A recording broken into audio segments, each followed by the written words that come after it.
ధన్యవాదాలు. నమస్కారం. నిర్మల్ జిల్లా ఖానాపూర్లో డాక్టర్ బాబాసాహెబ్ అంబేద్కర్ జయంతి వేడుకలు ఘనంగా నిర్వహించారు. ఖానాపూర్ అంబేద్కర్ యువజన సంఘం ఆధ్వర్యంలో జెండా ఆవిష్కరణతో పాటు ర్యాలీ నిర్వహించారు. అనంతరం అంబేద్కర్ విగ్రహానికి పూలమాలలు వేసి నివాళులు అర్పించారు. ఈ కార్యక్రమంలో ఖానాపూర్ మున్సిపల్ చైర్పర్సన్, నిర్మల్ జిల్లా అధ్యక్షుడు రితోష్ రాథోడ్ సహా పలువురు నాయకులు పాల్గొన్నారు. నిర్మాత డాక్టర్ బిఆర్ అంబేద్కర్ గారి 130వ జయంతి సందర్భంగా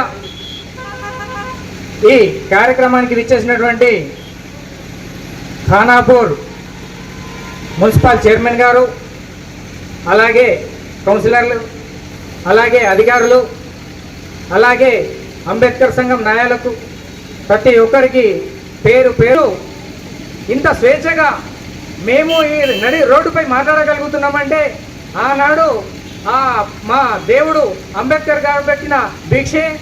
దాన్ని మేమందరం కూడా ఆయనకు ఎవరైతే వ్యతిరేకంగా తప్పుడు ప్రచారాలు చేస్తారో వాటిని తిప్పికొడతామని చెప్పేసి చూస్తున్నాము. ఇంకోటి ఏంటంటే మా